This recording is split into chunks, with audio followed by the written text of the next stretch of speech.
क्योंकि अगर आप लोगों को ये वाली बात याद हो कि हम लोगों ने एक्चुअली ये वाली बल्कि इसके शायद मैंने आपको एग्जांपल भी दी होगी कि जब फ्लो चार्ट हम लोग करते हैं तो फ्लो चार्ट क्यों डिफाइन करते हैं। वही वो एक ऐसी लैंग्वेज है जो हर प्रोग्रामर समझता है। आपका लॉजिक से वो हर प्रोग्रामर समझ सकता है उसके ऊपर कि आप क्या डिफाइन कर रहे हैं। और ये सूडो कोड और हम जब प्रिमिटिव पढ़ रहे थे एल्गोरिथम में तो इसको हमने डिटेल में डिस्कस किया था कि इसमें क्या एडवांटेज है और क्यों उसको जो है वो इतना सपोर्ट किया जाता है। तो इसकी बहुत सारी वजूहत हैं, लेकिन सबसे जो अच्छी जो बात है वो कि ये जो है कंट्रोलेबल होती है। ठीक है, तो इसी तरीके से कंट्रोलेबल मीन्स ये कि वो आपके पास हर प्रोग्रामर जो उसमें आप लॉजिक देते हैं, इफ देते हैं, वाइल देते हैं, और इसलिए वो स्ट्रक्चर यानी कि डिफाइन होते हैं। मतलब वो तमाम कंट्रोल स्ट्रक्चर आप उसके अंदर डिफाइन कर रहे होते हैं फ्लो चार्ट में, और अपना लॉजिक आप किसी को दे रहे होते हैं। बिल्कुल इस तरीके से एक डेटाबेस की भी लैंग्वेज होती है और उसको क्या कहते हैं, ERD। यानी कि प्रोग्राम की लैंग्वेज को हम क्या कहते हैं, प्रोग्राम के जो लॉजिक है उसकी जो ग्राफिकल रिप्रेजेंटेशन है उसको हम कह रहे हैं फ्लो चार्ट। और आपकी जो डेटा की रिप्रेजेंटेशन है उसको आप क्या कह रहे हैं, एंटिटी रिलेशनशिप डायग्राम। तो अगर आप इसके अंदर देखें, सही है, तो ये कहने को तो एक फिगर है, लेकिन देखिए कितनी इन्फॉर्मेशन है इसके अंदर। अब आप इसके लिए हम वो एग्जांपल कंसीडर करते हैं जो हम लोगों ने जो है वो वहाँ पे भी देखी थी। सही है, जो हम एल्गोरिदम एनालिसिस पढ़ रहे थे तो उसमें हम लोगों ने पोलिया एक 1945 में, उसकी मैंने 4 स्टेप्स आपको बताई थी। लेकिन उसमें जो पहली थी वो यही थी कि अंडरस्टैंडिंग द प्रॉब्लम। तो प्रॉब्लम को जो है वो आपने अंडरस्टैंड करना है और फिर एनालाइज करके जो है वो डिसाइड करना है। सॉफ्टवेयर प्रोडक्ट जो है बहुत ज़्यादा सेंसिटिव होती है, और उसमें तो ये है कि अगर मतलब कस्टमर एक सॉफ्टवेयर को आप कहते हैं इनटेंजिबल। सही है, टेंजिबल वो चीज़ होती है जो फिजिकल होती है, इनटेंजिबल क्या कहते हैं, जो आपको विजिबल नहीं होती। अच्छा देख लें, वैसे लॉजिकली भी मैं ये हम लोग प्रूव कर सकते हैं कि ये इंटेंजिबल है। फॉर एग्जांपल अभी जो आपको स्क्रीन के ऊपर नज़र आ रहा है, ठीक है, मैंने आप लोगों को पहले भी एग्जांपल दी थी, ये एक्चुअली क्या है, बाइनरीज है। बाइनरीज नंबर समझ लें या 0 1 है जो कि हार्ड डिस्क पे पड़े हुए हैं, लेकिन उस कम्बिनेशन को यूज़ करते हुए और उसकी अंडरस्टैंडिंग को समझते हुए उसको मतलब ये एग्जीक्यूशन करवाते हुए अब आपके सामने ये वाली स्क्रीन आ गई है।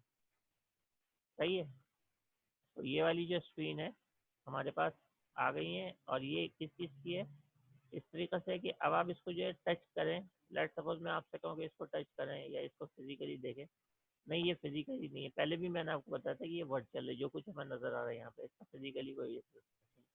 अच्छा, प्रूफ कैसे हो सकता है, ऐसे प्रूफ हो सकता है कि अब आप जो है ना इसमें से जैसे ये फिगर में कस्टमर अभी हमें नजर आ रहा है, इस बॉक्स को निकाल के दिखाएं। अच्छा, अगर ये फिजिकली किसी पेज पे होता तो चलें ठीक है, आप वहाँ से उसको पेज को फाड़ लेते।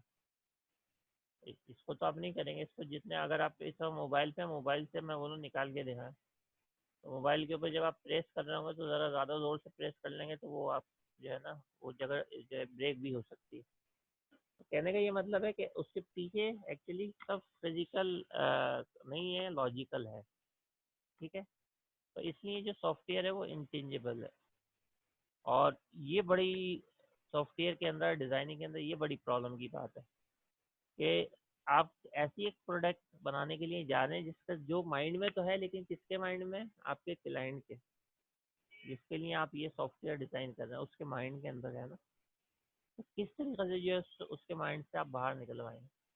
अच्छा, अगर इसका और फिजिकल तरीके से और जो चीज़ें होती है, लेट सपोज आप कोई टैबलेट लेने के लिए गए, आपने टैबलेट का नाम लिया, उसने दे दी, दोनों, यानी कि वो टेंजिबल भी है टैबलेट, और एक आपको पता है स्टैंडर्ड के अंदर वो आती है टैबलेट, और वो जो है आप मेडिकल स्टोर पे जब जाते हैं और वो टैबलेट लेते हैं वहाँ से खरीदते हैं, तो वो जो है आपके पास एक फिजिकल है, यानी आपने कहा शॉपकीपर से, उसने आपको दे दी। अब दोनों को जो थी इतनी अंडरस्टैंडिंग थी, लेकिन ये नहीं कहा आपने कि इसका अगर येलो कलर है तो येलो को जो है आप रेड कलर करके दें, क्योंकि वो भी नहीं कर सकता है, सीधी सी बात है। वो ऐसी चीज़ें परफॉर्म ही नहीं, क्योंकि ये कंपनी बेस्ड होती है। तो कहने का ये मतलब फिजिकल चीज़ें लेके आना या किसी से ये कहना कि आप ये काम कर रहे हैं जो फिजिकली हो, तो वो इजी होता है। लेकिन जब आप जो है लॉजिकल बात कर रहे होते हैं, क्योंकि software is a logical entity, इसका जो है कोई वजूद तो है नहीं। इसके अंदर ये जो आपको डेटा नज़र आ रहा है, जो अभी हमने टेबल देखे डेटा बेसिस के अंदर, ये जो फिगर नज़र आ रही है, इनका कोई वजूद नहीं। तो सिर्फ इस बात का एक ही पर्पज़ है आपको बताने का, और वो ये पर्पज़ है कि यूज़र से उसके जो माइंड में इमेज है सॉफ्टवेयर की, वो एक्सट्रैक्ट करवाना, यानी बाहर निकाल के उसको समझना। क्योंकि आप कुछ भी कर लें, यूज़र अपनी मर्जी चाहता है। आपका यूज़र मीन्स ये कि कस्टमर, वो बोलता है ये सॉफ्टवेयर ऐसे चले, ऐसे बने, इतना ऑटोमेटेड हो, ये तो उसकी रिक्वायरमेंट होती है नॉर्मली। सही है। तो जब आपके पास उसकी रिक्वायरमेंट फुलफिल करनी है, तो सबसे पहली बात तो ये कि जो कुछ उसके माइंड में, वो जो है आप एक्सट्रैक्ट करवाएं। सही है। और एक्सट्रैक्ट करवाने का क्या देता है, जैसे फॉर एग्जाम्पल वो मतलब अपने रिक्वायरमेंट जो है वो दे रहेगा, तो आप एक पेपर के ऊपर उसको राइट करते रहे। ठीक है। और जब आप उसको पेपर के ऊपर राइट कर लेंगे, तो एंड के अंदर जो है वो आपको इस टाइप की फिगर मिलेगी, या कोई लॉजिक मिलेगा, या सिस्टम फ्लो डायग्राम मिल जाएगी, जो ओवरऑल सिस्टम को जो है वो सही करती है। ठीक है। अब ये ग्राफिकली रिप्रेजेंटेशन जो है वो पहली नज़र के अंदर हमें क्या बता रही है। सही है। इसमें ये वाली जो फिगर है, आप गए किसी सॉफ्टवेयर हाउस के अंदर, और ये सपोज करें आपने वहाँ पे जो है एनालाइज करा, यानी उन लोगों से पूछा कि भाई आप जो है वो, आप जो सॉफ्टवेयर बनवाना चाह रहे हैं, तो उसके अंदर क्या एक्टिविटी है, या तो आप पूछ सकते हैं, या फिर आप वहाँ पे जो है वो देख सकते हैं। तो ये जो हमें नज़र आ रही है, एक सिनारियो ही है। क्या सिनारियो है, एक शॉप में, अब आप देखें ये आपने एनालाइज किया है, एनालाइज करने के बाद फिर आपने ये बात निकाली कि एक शॉप में एक कस्टमर आता है, जो कि ऑर्डर करता है, और जो ऑर्डर होता है उसके अंदर क्या होता है, आइटम होता है, आइटम्स डिफरेंट होते हैं। तो ये अगर आप देखें, ये जो आपके पास ERD डायग्राम है, इसने जो है वो हमें एक्सप्लेन कर दी है क्या है, पूरा सिनारियो। आप जो है वो 2-3 दिन के अंदर ये बात जो है वो पता करेंगे, लेकिन ये कितनी जल्दी जो है वो हमें मतलब इम्प्लीमेंट हो गया, या देख के हम समझ गए, क्योंकि हम लोग, या हम लोग सॉफ्टवेयर के हवाले से बात कर रहे हैं, क्योंकि हम लोग उस तरफ टेक्निकल लोगों में से आते हैं, जो कि सॉफ्टवेयर बना के देते हैं। तो कस्टमर एक ऑर्डर देता है जिसके अंदर बहुत सारे आइटम होते हैं।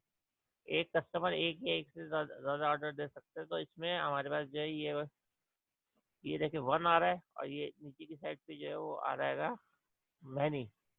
तो एक कस्टमर और मैनी जो है वो ऑर्डर है, एक ऑर्डर के अंदर जो है वो मैनी आइटम्स है। तो इस हवाले से जो है वो हम इसको समझ सकते हैं। ठीक है। अच्छा, ये बन गई है रिलेशन। अब ये 1 to 1 भी हो सकती है, लेकिन 1 to 1 देखें, इसी से हम समझ सकते हैं 1 to 1 में क्या गलती आ जाएगी। अब जरा और से सुनिएगा बात। एक कस्टमर है, यहाँ पे भी 1 है, यहाँ पे मैंने नहीं दिया हुआ, यहाँ पे भी 1 है। एक कस्टमर एक ऑर्डर कर सकता है, एक कस्टमर एक ऑर्डर कर सकता है और फिर नहीं कर सकता।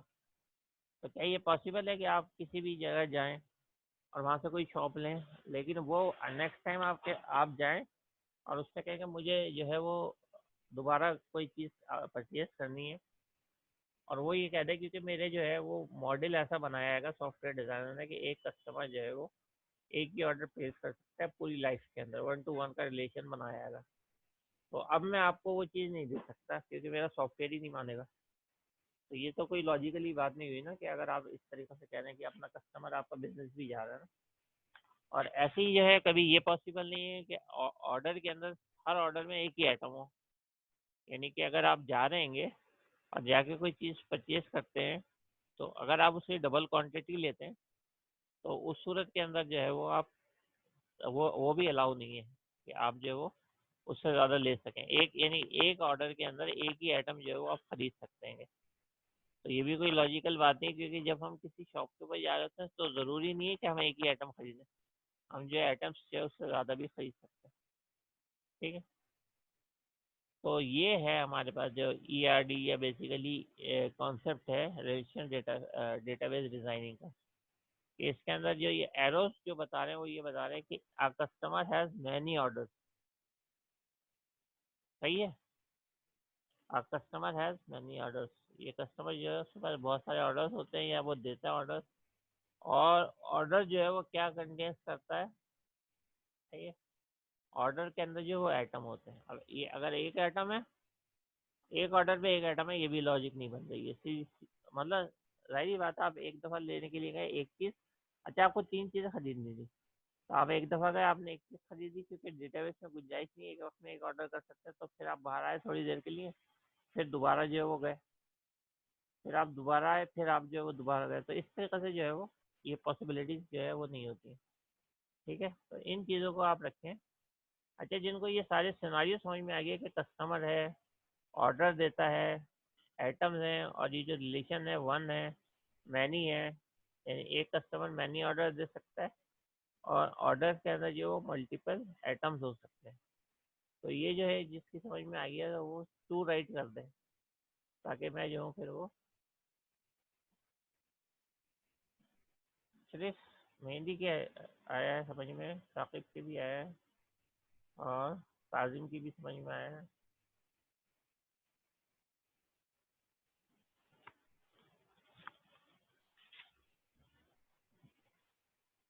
सही है, ठीक है,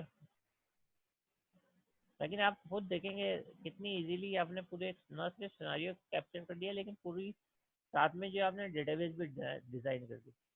अब क्या है, अगेन मैं बता रहा हूँ, फिर तो कुछ लोगों का कम आया, अगेन बता रहा हूँ कि यहाँ पे आपने जो है वो customer can give many orders which contains atoms. देखें हमने सिंपल इंग्लिश में भी जो है उसको कर सकते हैं अगर आप चाहें।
हेलो जी, मैंने आपको जो ये बताया था, हाँ हाँ सही है।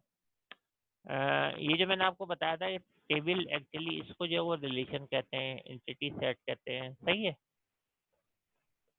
तो ये सब ऑब्जेक्ट ओरिएंटेड के अंदर ज़रा चेंज यूज हो रही थी। नॉर्मल डेटाबेस को हम कंपेयर जो है वो किससे कर लेंगे, नॉर्मल डेटाबेस जो डीबीएम से आती है उसको कंपेयर कर रहे हैं आरडीबीएमएस।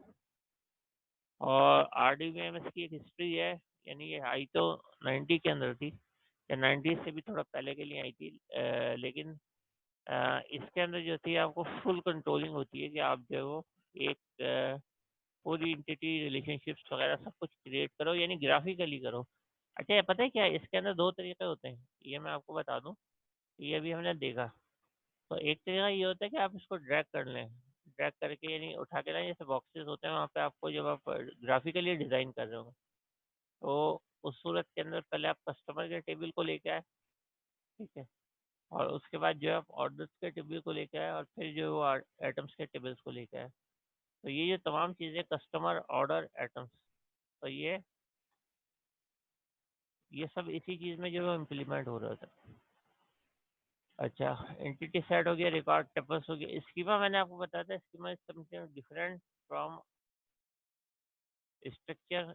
स्कीमा में ये कहते हैं कि अगर आपसे ये पूछे कि इस डेटाबेस के अंदर इसके ये किस चीज़ पे कंसिस्ट है, इसके कॉलम्स जो है वो कौन कौन से हैं, तो आप अगर इसके डिटेल बताओगे तो ये बताओगे कि जो इसमें जो टेबल है एम्प्लॉय का, उसमें एम्प्लॉय आईडी है, एम्प्लॉय, सही है, एम्प्लॉय आईडी सेव है, एम्प्लॉय नेम सेव है, एड्रेस सेव है और डिपार्टमेंट आईडी सेव है, ठीक। तो ये अगर मैं बोलूँ, मैं सिंपली इसके इसके कॉलम्स को क्या कह रहा हूँ, इसके टेबल नेम को और कॉलम्स को क्या कह रहा हूँ, स्कीमा। यानी जो हमें ये डिस्क्रिप्शन बता दे कि इस इस टेबल में कितनी फील्ड है, बल्कि चाहे तो आप ये लिख भी लें। स्कीमा क्या होता है? स्कीमा जो है आपको ये बताता है कि नंबर ऑफ रिलेशनशिप कहीं पे भी वो किस हद तक है, सही। और वो कितने एट्रीब्यूट्स के ऊपर कंसिस्ट है। फॉर एग्जांपल अगर मैं बोलूँ आप जो स्कीमा बताएं एम्प्लॉय, तो आप जो है वो क्या आंसर देंगे? आप देंगे स्कीमा जो एम्प्लॉय का है उसमें एम्प्लॉय आईडी, एम्प्लॉय नेम है, एड्रेस है और डिपार्टमेंट आईडी है। कोई आपसे पूछे डिपार्टमेंट का बताएं, तो डिपार्टमेंट के अंदर आपके पास जो डिपार्टमेंट नेम रखे हैं, सही है, उसकी जो आईडी अभी हमने नहीं दी, लेकिन ये है रिलेशन के बेसिस के ऊपर इसको जो है वो कंट्रोल किया जा सकता है, ठीक है। स्कीमा आप क्लियर कर लें, स्कीमा किस चीज़ को कहते हैं? स्कीमा इस चीज़ को कहते हैं कि what is the structure of your table, what it contains. तो हमारे पास जो इस वक्त स्ट्रक्चर टेबल का, ये डिफरेंट स्ट्रक्चर का है, ये डिफरेंट स्ट्रक्चर का, सही है, ये डिपार्टमेंट है वो डिफरेंट स्ट्रक्चर का है। उसमें जो यूज़र आईडी है वो नॉर्मली आपके पास एस आई डी नहीं होगी जो आपने क्रिएट किए घर में, बल्कि इसके अंदर जो ये वाली जो चीज़ है,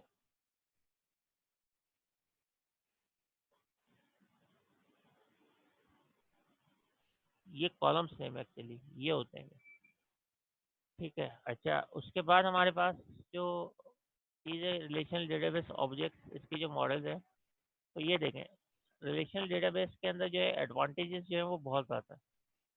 ये एक एग्जांपल दी हुई है, इसके अंदर जो ये वाला मॉडल हम फॉलो कर रहे होते हैं, तो अगर आप इसको जो वो गौर से देखेंगे और इस फिगर को गौर से देखेंगे, मैं अभी इसको जो बड़ा कर रहा हूँ,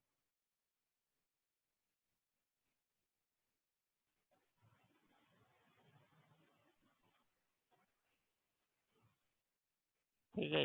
ये आप देख लें, इस वक्त एक टेबल डिज़ाइन है, टेबल बना हुआ है, और टेबल जो है वो इस लिहाज से ये सही नहीं है। इसके अंदर देखें, तीन टेबल जो एक एक साथ आपने रख दिए हैं। पहले वाले टेबल का नाम जो है वो एम्प्लॉयज, लेट्स सपोज हम कह देते हैं। दूसरे वाले जो टेबल का नाम है वो हमारे पास अ, ये वाला, ये वाला ये वाला क्या कहलाएगा? ये कहलाएगा जॉब, क्योंकि इससे क्या रिलेटेड है?